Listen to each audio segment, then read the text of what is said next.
to secure personal information and to provide notice to individuals when such information is compromised. This bipartisan bill originally was introduced in the 109th Congress by Representative Stearns, who was then chairman of the Subcommittee on Commerce, Trade, and Consumer Protection. It was introduced in this Congress by Subcommittee Chairman Rush. I will be introducing a bipartisan manager's amendment in the nature of a substitute that makes a number of substantive changes to H.R. 2221, which I'll explain in more detail upon introduction. The second bill we'll be considering today is H.R. 1319, the Informed P2p User Act. This also was a bipartisan bill. We are all too familiar with the dangers of inadvertent sharing of sensitive information through the use or misuse of certain file sharing programs. Tax returns, medical files, and even classified government documents have been found on these networks. The purpose of H.R. 1319 is to reduce inadvertent disclosures of sensitive information by making the users of this software more aware of the risks involved. This important bill was introduced by Representative Bono Mack, along with Ranking Member Barton and Representative Barrow. As with the previous bill, I'll be introducing a bipartisan manager's amendment in the nature of a substitute. I urge my colleagues to support these bills, and I look forward to further discussion of them in the markup. Mr. Blunt. Thank you, Mr. Chairman. I think I'll waive my opening statement, and if you approve, we'll go to our subcommittee chairman on telecom, Mr. Stearns, for his statement. Mr. Stearns recognized. Thank you, Mr. Chairman. I thank my colleague, Mr. Blunt. I think we're all very pleased to be here this morning. And this new bill, Data Accountability and Trust Act, DATA, H.R. 2221, is a very good bill. As Mr. Waxman mentioned, Chairman Waxman mentioned, I held 2 hearings on identity theft and security breaches involving personal information. And, of course, these hearings led me to introduce the Data Accountability and Trust Act in 2005. My bill, which is identical to the bill Chairman Rush has introduced this Congress, was reported out of the full committee by unanimous vote in the 109th Congress. So I hope, my colleagues, that you'll all support the same in the same way that you gave to me in my bill in the 109th Congress. I would like to thank Chairman Rush for his leadership in reintroducing the data bill, and I'm pleased the bill has progressed through our committee in a strong bipartisan way. I thank the Chairman for his efforts in the bipartisanship manager's amendment that he will offer today, which makes a few important changes and I think clarifies certain affected entities, and it's all for the good. So with that, Mr. Chairman, I yield back. Thank you very much, Mr. Stearns. The Chair will now recognize members who wish to make an opening statement, except for the Chairman of the full committee and the Ranking Member and the Chairman of the subcommittee and the Ranking Member. I would like to recognize members for 1 minute for an opening statement. Who seeks recognition? The Democratic side. Let's see, it would go this way. Mr. Inslee. Thank you, Mr. Chair. Thanks for holding this markup. We all know how important this issue is. I just want to say that I think we do have some more work to do to make sure that we do protect a legitimate peer-to-peer usage. You know, this is obviously a rapidly changing technology. I think the bill today, as it stands, would unintentionally perhaps cover some commercial products that have significant value that will be in everyday use, and I hope that we'll have an opportunity for some further work improving the bill to make sure that we don't unintentionally sweep up in any prohibitive language peer-to-peer filing that has a legitimate value both economically and for consumers.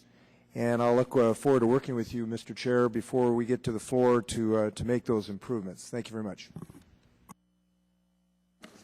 Thank you very much, Mr. Inslee. On the Republican side, members wish to be Mr. Radonovich. Mr. Chairman, thank you very much. Today we'll consider 2 bills that I intend to support. The H.R. 2221, the Data Accountability and Trust Act, represents the committee's bipartisan effort dating back to the 109th Congress to address data breach problems at the federal level. This legislation balances requirements Congress recognized starting back in 2005. First, it sets a federal standard for business to protect sensitive personal information it maintains, and second, it requires notification to customers when their data has been breached. And finally, it provides consumers with some tools to help mitigate the problems that might arise from the data being misused. We will consider also an amendment the Chairman will offer that has been worked on as a bipartisan manner and that makes further changes based on comments we have received from stakeholders since the subcommittee markup, and I intend to support that as well. I want to add one comment for consideration. The jurisdiction of the FTC does not extend to nonprofits or educational institutions. Unfortunately, that means this legislation before us will not cover a substantial source of data breaches. Many colleagues and universities have been hacked or had computers stolen. They are repositories of volumes of personal data about the current and former students. Consumers want to know that their data is safe regardless of the entity that holds it.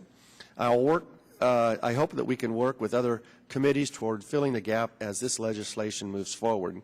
Turning to H.R. 1319, I want to echo the Ranking Member Barton's remarks about the committee process because we work closely with the majority, the co-sponsors, and the industry and consumer groups to get the technical issues taken care of. We agreed by bypassing subcommittee in this rare case as being acceptable. I want to recognize Ms. Bonomack's leadership on the digital security over the years. The legislation we're considering today to prevent inadvertent file sharing and peer-to-peer networks is an important step in giving consumers more tools to protect their sensitive information. Informing consumers and allowing them to make an educated choice is a framework that we can all stand behind, and that's exactly what this bill does. Ms. Bono-Mack brought her attention to this issue in the previous Congress, introducing an earlier version of the bill. File sharing software has many legitimate and important uses, but it can present potential privacy and security issues as evidenced by multiple instances of inadvertent sharing of sensitive files across peer-to-peer networks in the past year. However, not only have many thousands of personal, financial, and health records been found on these networks, but the schematics of Marine One were discovered on a P2p server in Iran. These are clearly not legitimate uses. The problem of inadvertent sharing is exacerbated by the actual architecture of the programs. It's often unclear to a user what files may be open to others on the network, and it can be difficult to change settings to prevent it. Now, with the help of stakeholders, I believe that we have carefully tailored this bill to address this problem without doing damage to the P2P software or discouraging innovation in this space. I commend all those involved, and I'm glad that we're moving forward on this legislation. As a father, I'm glad to support the bill because it improves the children's safety, our children's safety in a digital world.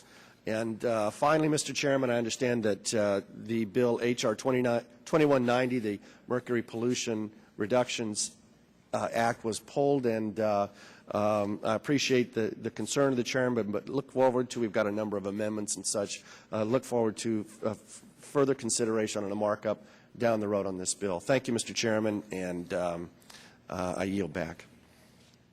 Thank you, Mr. Radonovich. The Chair would like to now recognize the Chairman of the subcommittee, Mr. Rush, for 5 minutes.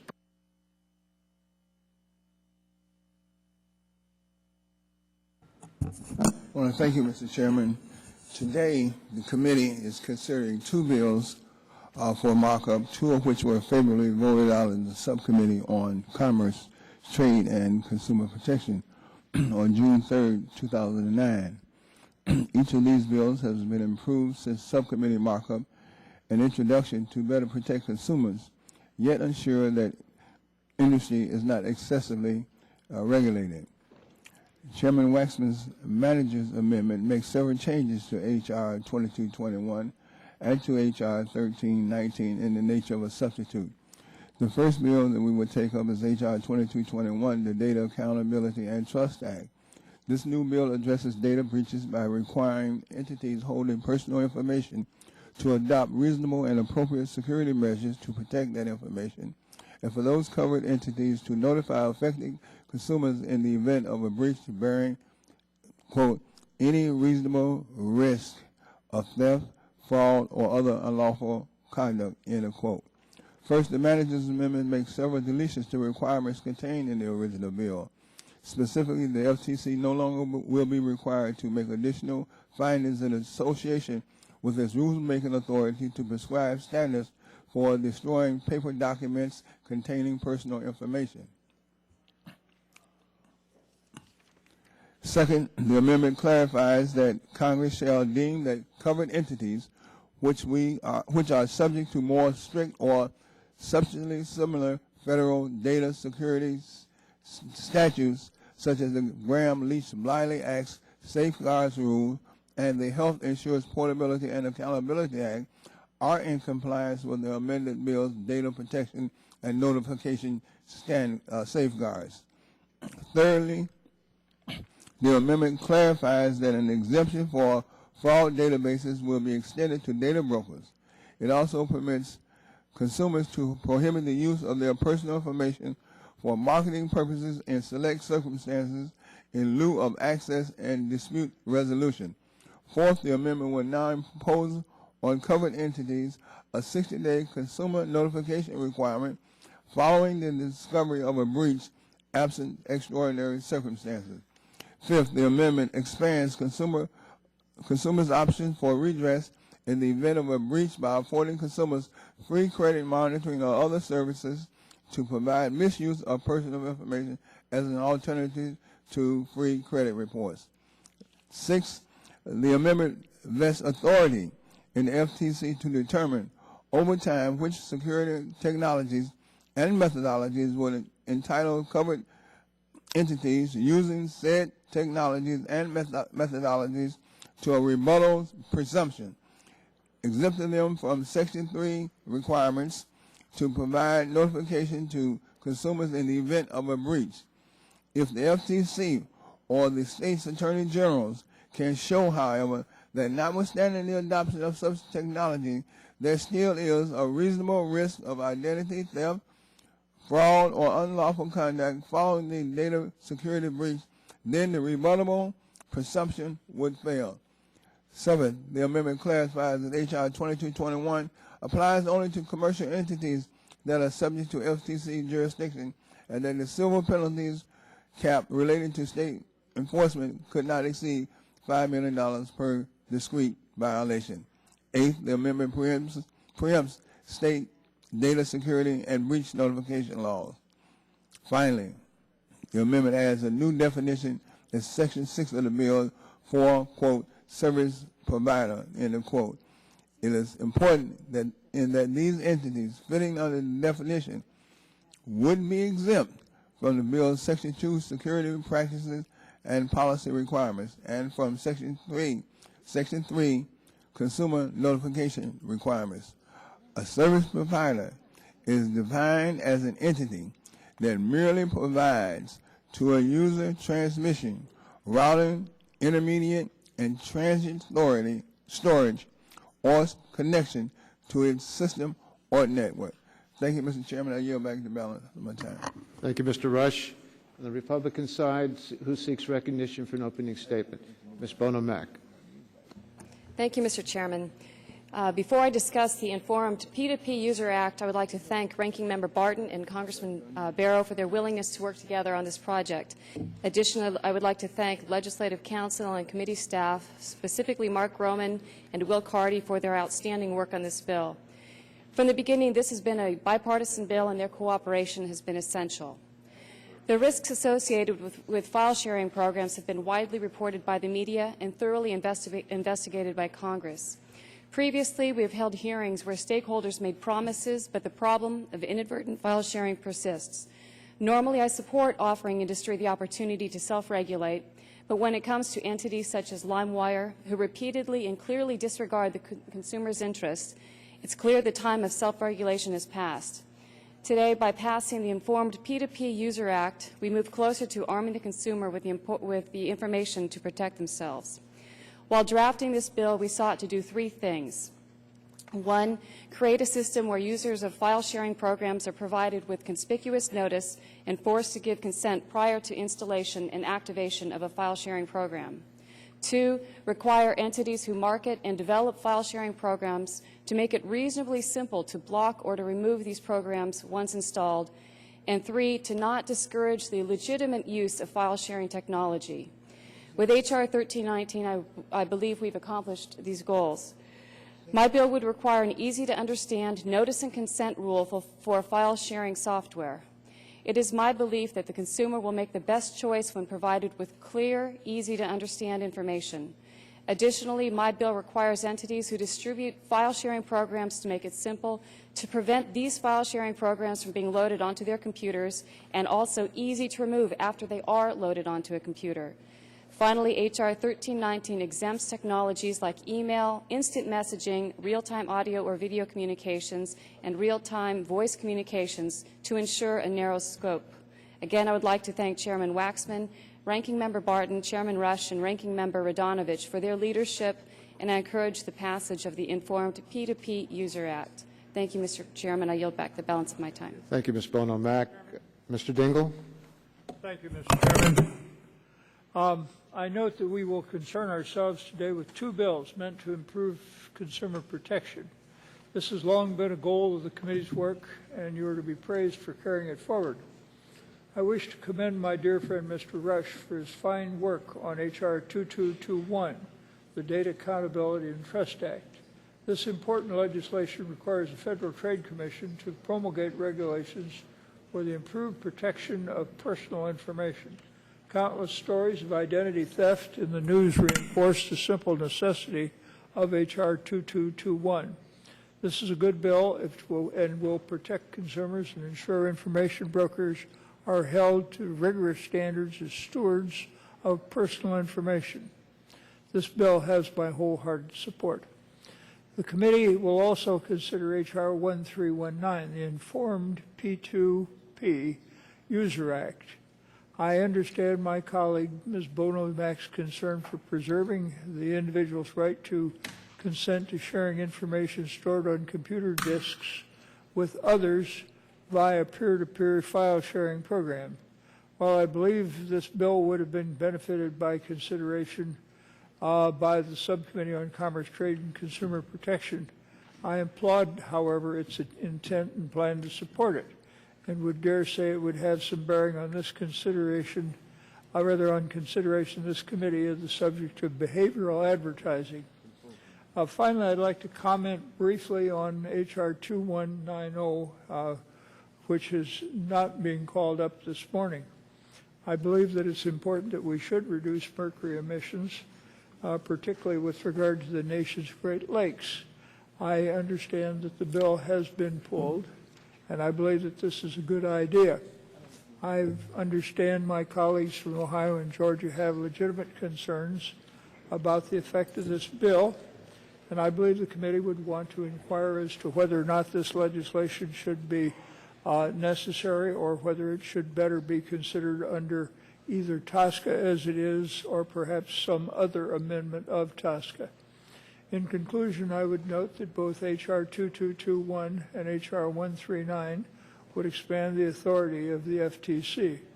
This committee has long recognized the effectiveness of this agency at protecting consumers and has worked hard to see to it that the agency has the authority necessary to carry out its functions. And as such, I applaud this legislation for that reason. I hope my colleagues will bear this thought in mind when we consider legislation to improve consumer financial protections, which is flitting around in other parts of the buildings in which we labor. Thank you for your courtesy, Mr. Chairman. I yield back the balance of my time. Thank you, Mr. Dingell. Mr. Barton. Thank you, Mr. Chairman. Before I do my opening statement, I want to start with an apology. In the last markup that we had on the health care amendments, you worked with me and others to put in a transparency provision, and I'm very appreciative of that. And I mentioned you by name and Mr. Green by name and Dr. Burgess by name and Mr. Deal by name, but I didn't mention my good friend Mr. Stupak by name. And Congressman Stupak has worked very hard on transparency and had worked closely with me and my staff, and I didn't mention his name, and I do want to apologize to him because he has been a tiger on that issue, and I felt very badly that I didn't compliment him.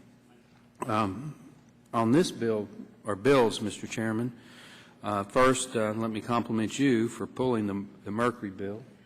I think that would have been a long, drawn-out process had you wanted to mark the bill up, and I think it was the wise decision to remove it from today's markup. I won't say any more about it, but I compliment you on that.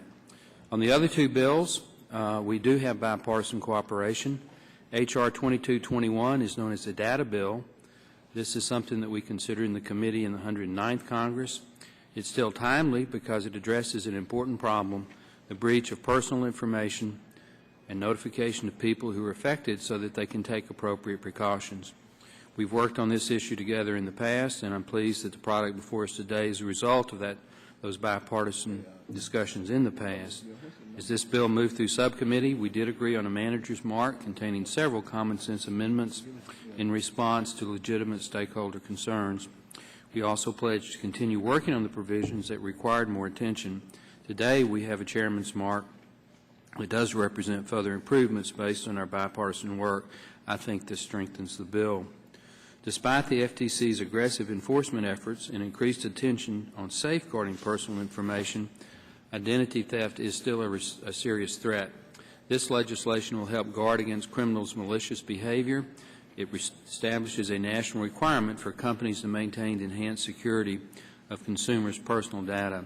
Additionally, consumers will benefit from notification in order to take swift, proactive measures to protect their identity. I think this is a good bill, and I hope everyone on the committee supports it. On the second bill, H.R. 1319, it's a simple, straightforward bill. Before people install peer-to-peer software, they should be made aware of what it does. P2p technology allows for easy sharing of files between users, but it can also facilitate accidental sharing of personal files. Despite some effort by some in the industry, there has been no consensus solution developed to address the problem. H.R. 1319 establishes a clear choice of notice and consent regime. It requires P2p to be accompanied by a notice that a human being of average intelligence can read and actually understand. That means me, Mr. Chairman. This notice will explain how the software makes a user's file available to other users. It requires consent prior to the download, installation, and activation. The legislation makes unlawful, the deceitful practice of forcing the installation of P2p or preventing its removal. Given the state of the industry and the many reports of identity theft and security breaches, I hope that we pass this bill. I want to commend Congresswoman Bono Mack for bringing this issue to our attention. I want to thank you, Mr. Chairman, and Subcommittee Chairman Rush for your bipartisanship in this effort. I want to thank all the stakeholders who've worked very closely with our various staffs to solve the complicated technical issues. I also have to make some comment on the process. Everybody here knows how much I love the reliable value of regular order in nearly everything that we do on the committee, but there are some exceptions for every rule. Today we have before us that reasonable exception. Given the complex technical issues I've already mentioned, we made a bipartisan decision. I want to emphasize that, bipartisan, I was a part of it, to bypass the subcommittee markup while we work collaboratively to get this bill right. I want to thank the other co-sponsors for facilitating the process. With that, Mr. Chairman, I look forward to the markup, and I yield back the balance of my time. Thank you, Mr. Barton. Who seeks recognition on the Democratic side? Mr. Matheson. Thank you, Mr. Chairman. I do want to really thank the committee staff, particularly Mark Gorman of your staff, for working with my office to help improve H.R. 2221, the Data Act. I think everyone knows data security is a very important issue, which is why I've worked to ensure the legislation protects consumers and does not needlessly complicate enforcement and compliance with the law. And, Mr. Chairman, I want to thank you on the manager's amendment. I think the amendment in the nature of a substitute has made good improvements on the original legislation. I hope we can continue to work on the bills that moves to the floor in order to minimize any potential duplicative or inconsistent regulation as necessary. And again, Mr. Chairman, I just want to thank you for working with me. You and your staff have been very helpful. I'll yield back. Thank you very much, Mr. Matheson. On the Republican side, recognition for an opening statement. Mr. Gingrey, I think. Mr. Chairman, I want to thank you for calling the markup today on two bills we've already received consideration in Consumer Trade and Consumer Protection Subcommittee. Two bills under consideration today, H.R. 2221 and 1319, have been drafted in a fully bipartisan way, and I certainly look forward to reporting them to the full House. However, I have significant concerns about H.R. 2190, the Mercury Pollution Reduction Act, although we now know that that bill has been pulled. Mr. Chairman, this legislation, 2190, bans the manufacture of chlorine using the mercury cell process within 2 years and immediately bans the export of elemental mercury. H.R. 2190 only affects 4 facilities across the country, but one of them happens to be in my hometown of Augusta, Georgia. The companies that will be disproportionately affected by the legislation have already unequivocally stated that if this bill is passed as written, it will leave more than 1,000 jobs, good manufacturing workers without a job. In Augusta, the Olin Corporation, this will directly impact close to 200 workers, removing $9 million in annual payroll and reduce economic impact that generates close to $25 million in goods and services for the local community. Mr. Chairman, at a time when our national unemployment is close to, maybe even now beyond 10%, we can't afford to pass harmful legislation that would put even more hard-working Americans out of work. I'm glad that in your wisdom, Mr. Chairman, that this bill was pulled. I look forward to working very closely with you and with the author. We have a number of amendments on this side. I have an amendment that I think would make the bill better, and hopefully we can work with you on that. And with those comments, Mr. Chairman, I'll yield back. Gentleman yields back his time. Further recognition. Mr. Butterfield. Thank you very much, Mr. Chairman, for convening this hearing. Let me go on record, Mr. Chairman, and say to you that I am definitely in support of the 2 bills that are before us for consideration, and I hope that the Chairman and the Ranking Member and others can work with Ms. Schakowsky in trying to resolve their concerns on her bill. Mr. Chairman, the Rush bill provides immediate protections to personal data. During the subcommittee consideration, I offered an amendment to better protect consumers victimized by data breaches. After working with the chairman and staff, a valuable protection has been added as part of the manager's amendment. And these provisions require that victims be provided 2 years of credit monitoring services at absolutely no cost. While this will not undo the initial breach, it will provide victims peace of mind as they move forward. I also support Ms. Bono-Mack's bill, Mr. Chairman. That's the Informed Peer-to-Peer User Act, in order to ensure that users are better aware that potentially sensitive information may be inadvertently shared and that action may be required to safeguard personal information. I say good work to both of these authors. Look forward to supporting each of these bills, and I yield back the balance of my time. Gentleman yields back the balance of his time. Chair recognizes Ms. Blackburn. Thank you, Mr. Chairman. I thank you for this markup today, and I am appreciative of the fact that you have pulled the Mercury Pollution Reduction Act. We in Tennessee do have some very serious concerns about that legislation, and we look forward to working with you on making certain that we address those concerns in the appropriate way. H.R. 1319, the Informed P2p User Act, as we continue to try to highlight ID theft and piracy and the linkage between those 2 issues, how it leads to cybercrime, the markup that we're having today of 2221 for the Data Act and then also for the P2P Act. We're appreciative of the good work that has gone there, looking at these as crimes, providing the appropriate notifications and awareness, and continuing to bring these issues and the concerns with P2P users and also with ID theft to our constituents. I thank you, and I yield back. Thank you, Ms. Blackburn. Further recognition, Ms. Schakowsky. Thank you, Mr. Chairman. I support both of the pieces of legislation that are up today. I do want to say something about the Data Accountability Trust Act, which I've worked on for several years now, along with many members of the committee, and the bill offers strong consumer protections which will help prevent data breaches and inform consumers when they do happen. It also includes provisions that I worked on that provide Americans with additional rights when dealing with data brokers, those companies that make their money buying and selling the personal information of consumers. Now information brokers will be required to ensure the accuracy of their data. Consumers will have access to the information maintained by the companies and the right to request resolution of inaccurate information.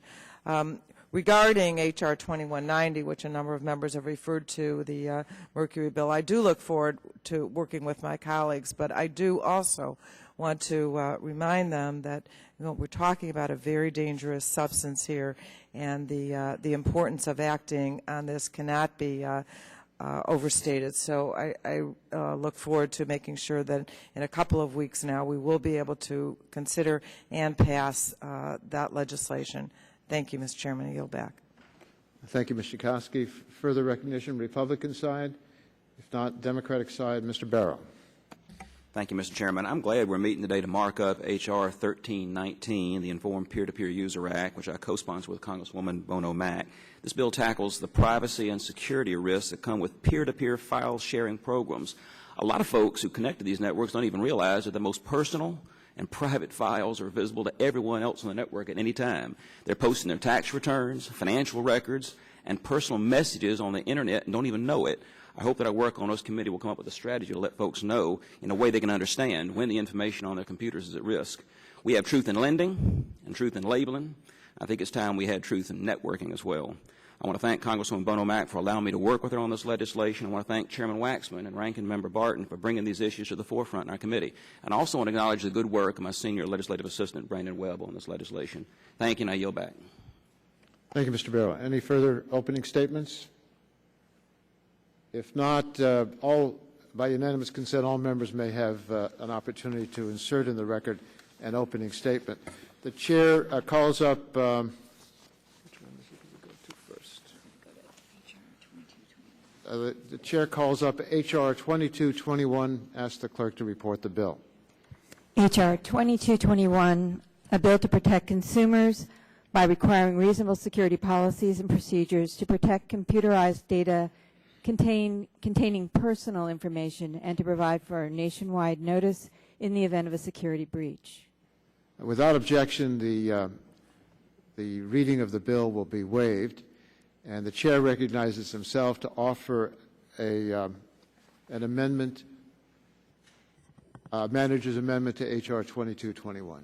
Clerk will report the amendment. Amendment in the nature of a substitute to H.R. 2221 offered by Mr. Waxman. Strike out all after the enacting clause and insert the following, Section 1, short title.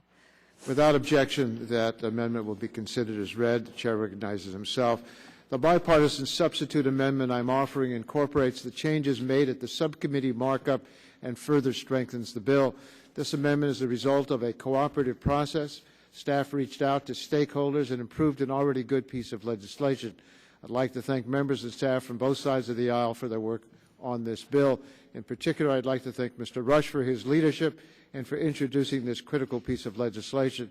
I also would like to acknowledge Mr. Stearns, Mr. Barton, Mr. Radanovich, and Ms. Schakowsky for working in a bipartisan fashion to move this important legislation forward. The bipartisan manager's amendment makes a number of changes to the bill, and I'll highlight these, the most significant of these. We streamline the FTC's ability to conduct rulemaking concerning the destruction of paper documents. In addition, the amendment clarifies our intent to avoid overlapping, inconsistent, or duplicative regulations. The amendment also modifies the PIPES exemption to ensure that those entities that are serving as conduits of information are not subject to the data security requirements of the Act when they are simply transmitting data. Furthermore, the manager's amendment narrows the definition of information broker to ensure that it covers only those entities that collect personal information in order to sell such information to third parties and not entities that collect information to provide services to third parties. The amendment makes several changes that will impact the regulation of these entities. Moreover, the amendment makes changes that will improve notifications to consumers regarding data breaches. Importantly, the manager's amendment provides that in certain circumstances, consumers who have been impacted by a breach may be offered credit monitoring, which actively monitors a consumer account for signs of misuse in lieu of quarterly credit reports.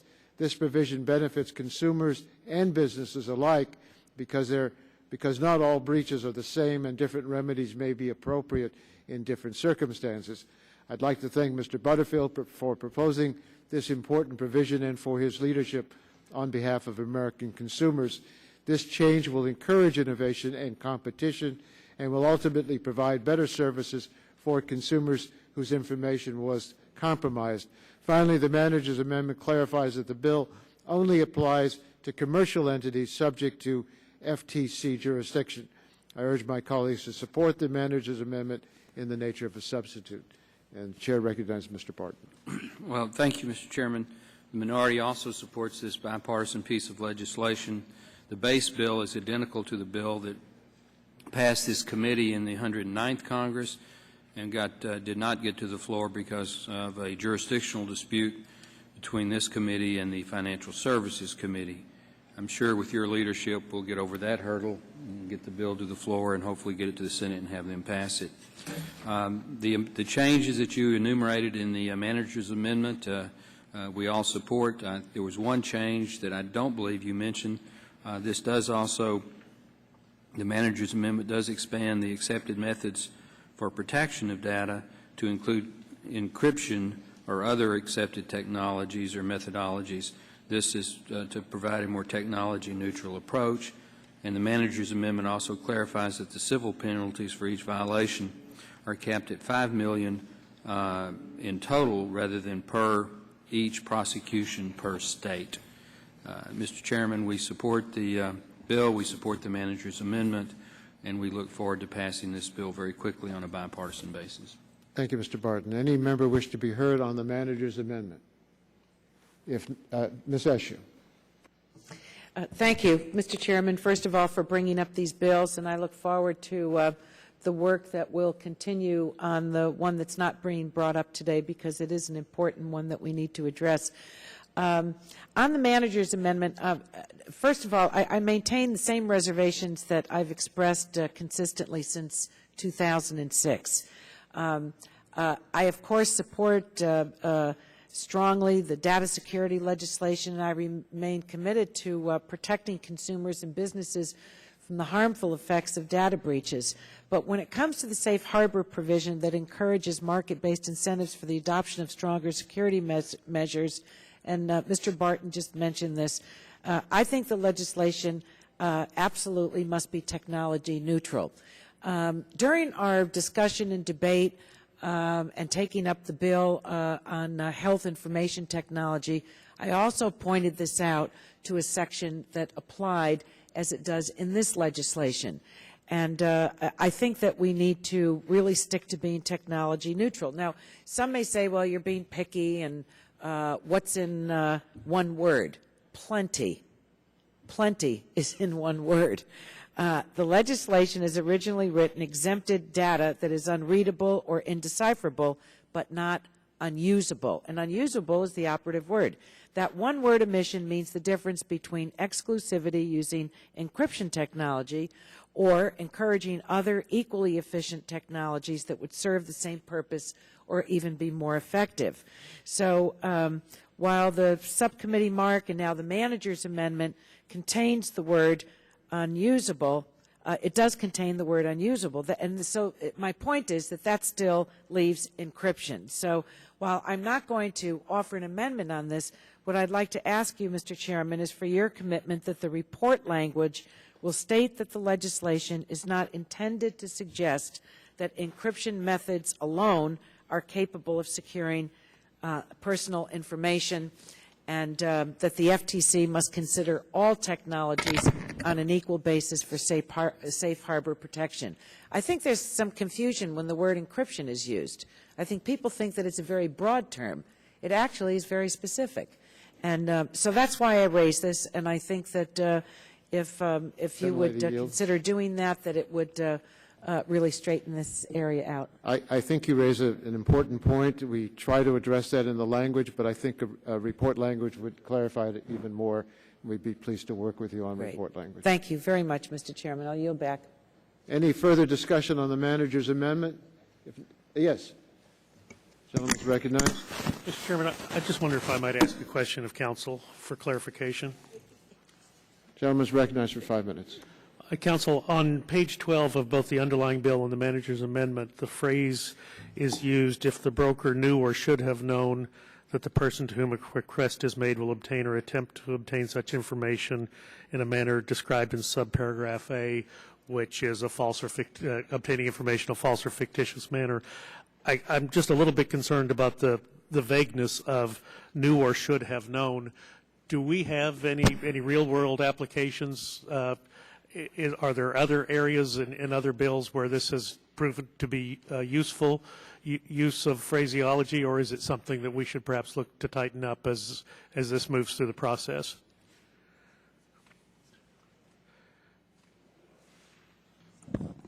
I'm just taking a very close look at the language.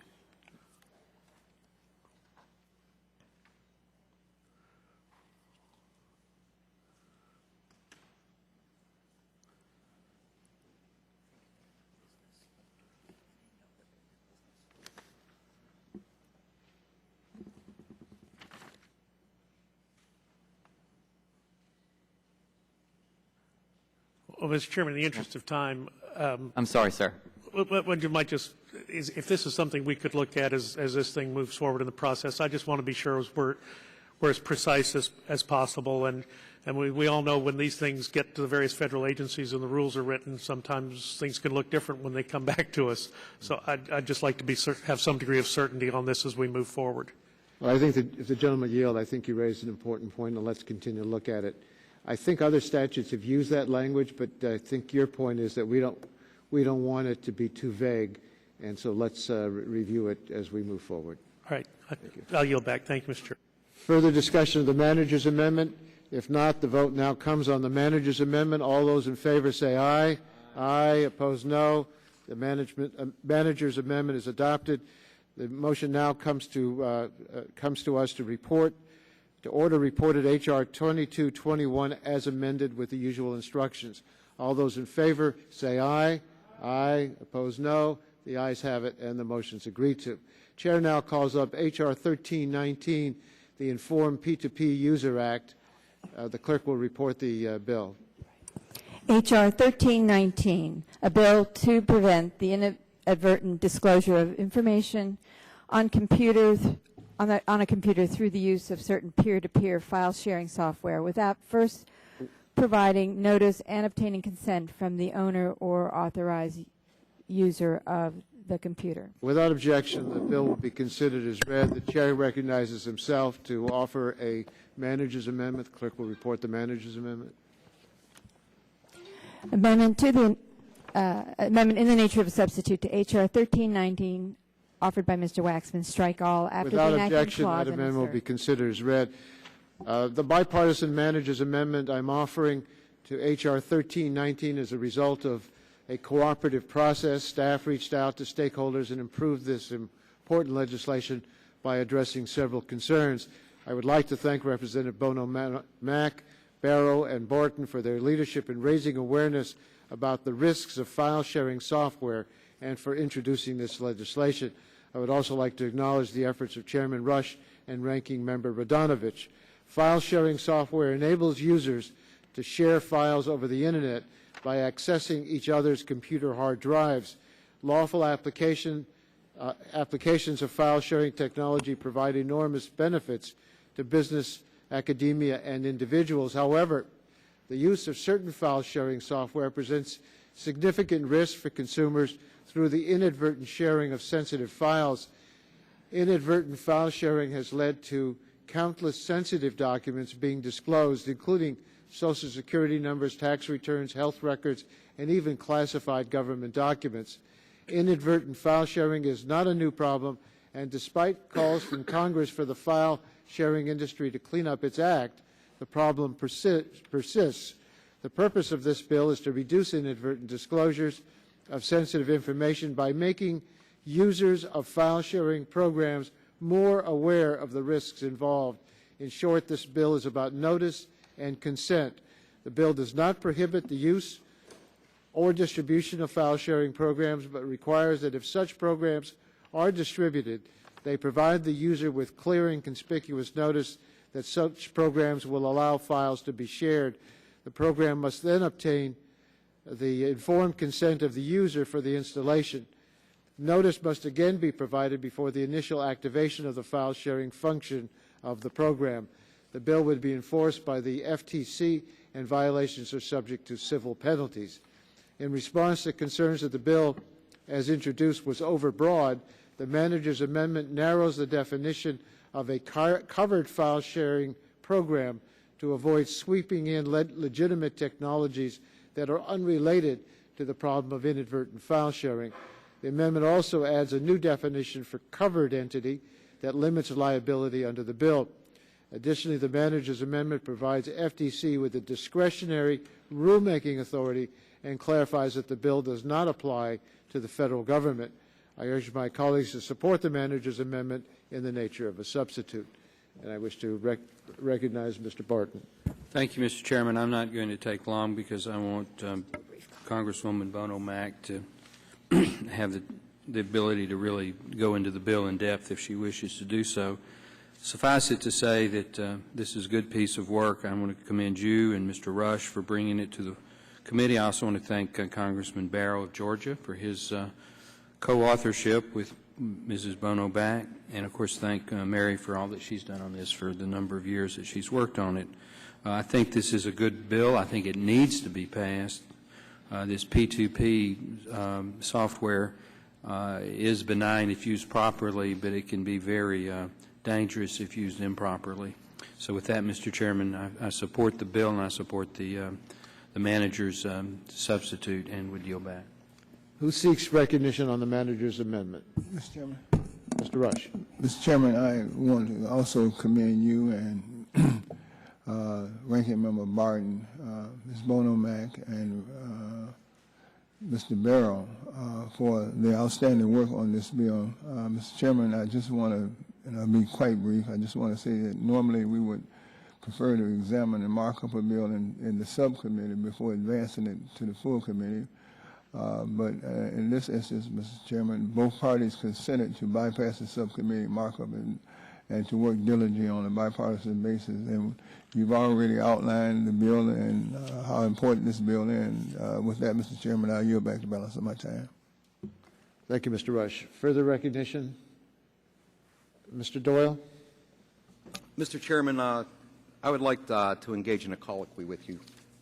Gentleman's recognized. Thank you, Mr. Chairman. I agree with the intent of the proposed legislation. Consumers should be aware of what they're doing with their computers, especially when it might clearly risk their privacy.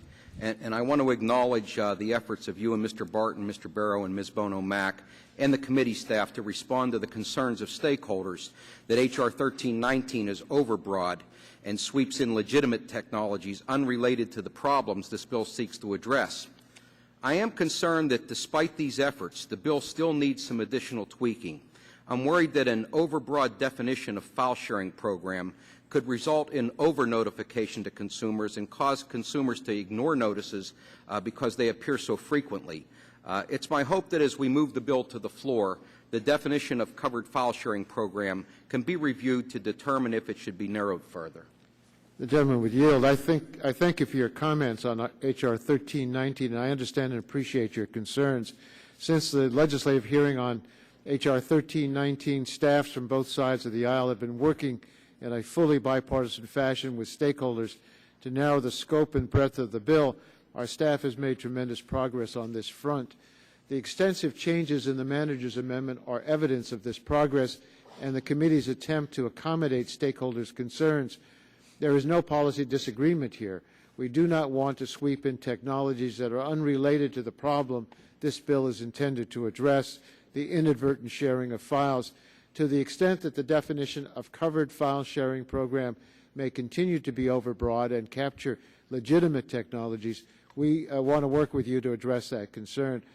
I personally look forward to working with the gentleman from Pennsylvania on H.R. 1319 as we move forward. Thank you, Mr. Chairman. Further discussion of the manager's amendment? If not, let's proceed to a vote on the manager's amendment in the nature of a substitute. All those in favor say aye.